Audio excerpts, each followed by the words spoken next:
सद्बुद्धि, सन्मार्ग और कार्य का संकल्प देना, अडिग रहे विश्वास तुम पर, ऐसा अंतः कर देना, मेरे हृदय में आने में तुम्हें कोई संकोच न हो।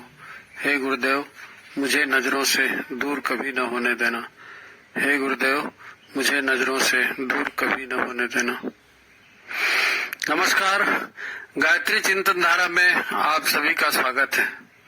मित्रों, जब तक जीवन सहज ही चलते रहता है तो हमें कोई गड़बड़ दिखती भी नहीं, और जब ऐसा लगता है कि ये कुछ गड़बड़ हो रहा है, गिरने की स्थिति है या नुकसान की प्रक्रिया शुरू होने वाली है, तब हम सचेत होते हैं। तब हमको लगता है कि हमसे कोई भूल हो रही है, इसे रोका जाए। अच्छा, जैसे ये विचार आता है मन में, इसे रोका जाए, तो मन तुरंत उसका ऑप्शन भी दिखा देता है, दूसरा रास्ता भी दिखा देता है, और फिर हम वो करने की कोशिश करने लग जाते हैं। कभी सफल भी हो जाते हैं, कभी नहीं भी होते हैं। दरअसल हमें अपने मन की मान्यताओं या धारणाओं से इतना अधिक लगाव है, हम उसके प्रति इतना आदर रखते हैं, इतना विश्वास रखते हैं कि उसके सामने सत्य भी दिख जाए तो वो हमको सत्य जैसे नहीं लगता। हमारे भीतर कानों में ईश्वर कई बार फुसफुसाता है, देख भाई गलत कर रहा है, ऐसा मत कर। पर हमारे मन में तो मेला लगा है ना, तरह तरह का शोरगुल भीतर चल रहा है, उसमें वो ईश्वर की आवाज जो है कौन सुनेगा। वैसे भी परमात्मा वो कहता है जिसको हम सुनना नहीं चाहते। परमात्मा की बात हमको कड़वी लगती, तलवार की धार जैसी तीखी और अव्यावहारिक। तो फिर बात उभर भी जाती है, कभी याद भी आती है, लेकिन वो आखिर में डस्टबिन में चली जाती है, उस पर काम नहीं होता। चेतन मन के स्तर की बात हो तो थोड़ा सा तर्क वितर्क करके हम समाधान कर भी लेते हैं, पर अचेतन मन की इच्छा को बदलने का तो विचार ही नहीं उठता हमारे मन में, हमारे भीतर। और यदि कोई बदलाव नहीं आया, मन ही नहीं बदला, तो फिर ऊपर का चोला कितना भी बदल जाए, क्या होने फर्क पड़ने वाला है ना। लोग बड़ी बड़ी बातें करते हैं, अपनी आत्मा का बोध जगाओ, सतत जागृत रहो, स्वाध्याय किया करो, सत्संग किया करो। ठीक बोलते हैं लोग, बिल्कुल सत्य है, पर ये व्यवहार में कैसे उतरेगा?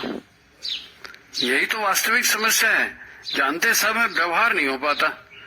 न पढ़ने में मन लगता है, न सत्संग में मन लगता है, और वो किए भी तो एक काम की तरह उसको निपटा देते हैं। बात भीतर जाए और व्यवहार बन जाए, ऐसा कहाँ होता है? तमाम ग्रंथ हैं, प्रवचन आदि चलते रहते हैं। अगर इतने में बदलाव होना तो अभी तक दुनिया बदल जाती। आप तो अपने मन को अपने ही विरुद्ध लड़वा रहे हो। अब जो जीतेगा वो मन ही तो जीतेगा।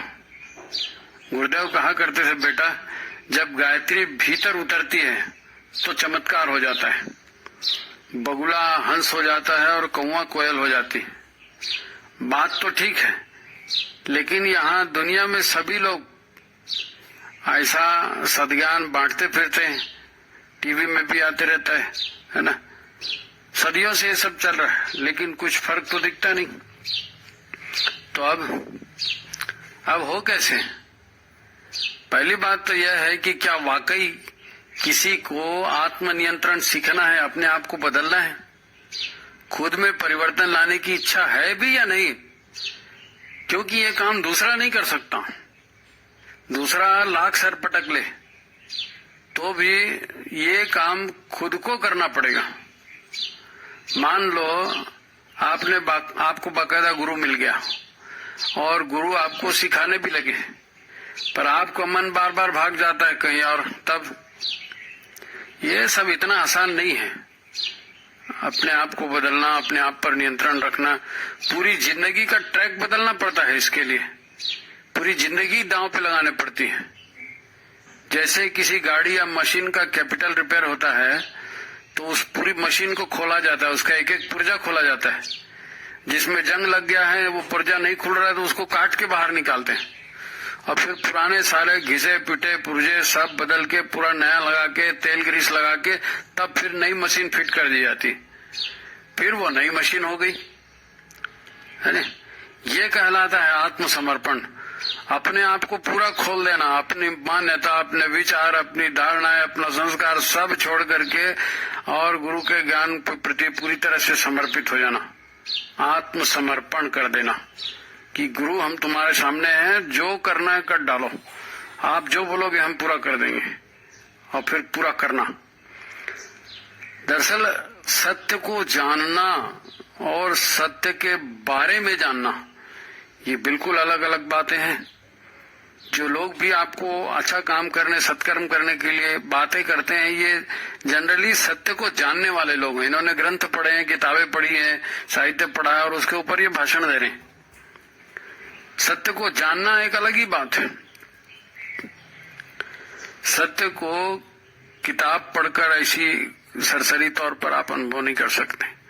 किताबी ज्ञान और प्रैक्टिकल ज्ञान ये एकदम अलग अलग बात है।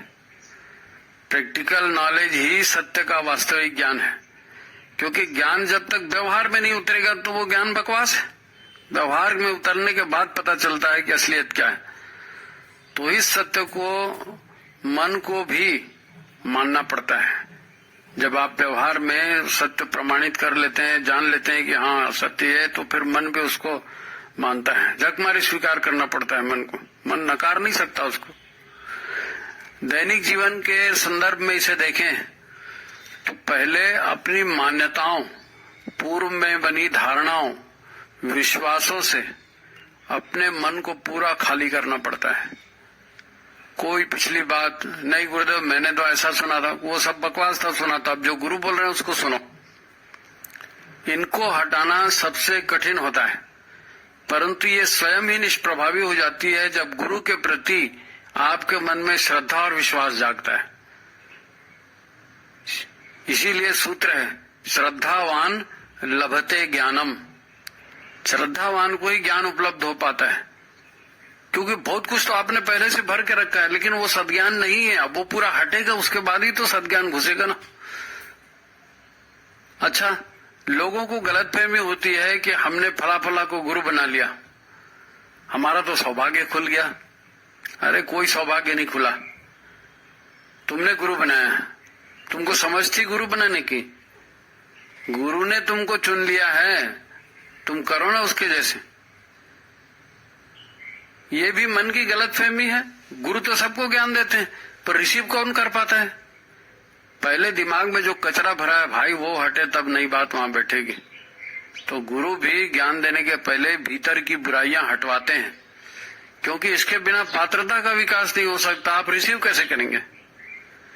अच्छा, आप ज्ञानवर्धक साहित्य पढ़ रहे हो, अच्छी बात है, वो भी गुरु का ही साहित्य है। तो भी आपकी धारणाओं, मान्यताओं और विश्वास के रहते उसका लाभ आपको नहीं मिलने वाला। आप उसे याद करके बढ़िया प्रवचन दे सकते हो, परंतु इससे आपका खुद का व्यवहार नहीं बदल सकता, क्योंकि बात सिर्फ स्मरण में है ना, चेतन मन में है। वो भीतर उतरनी चाहिए, तब व्यवहार बनेगी, तब वो सत्य आपको अनुभूत होगा, तब मन उसको स्वीकार करेगा। इसीलिए किताबों को भी सरसरी तौर से पढ़ लेना पर्याप्त नहीं है।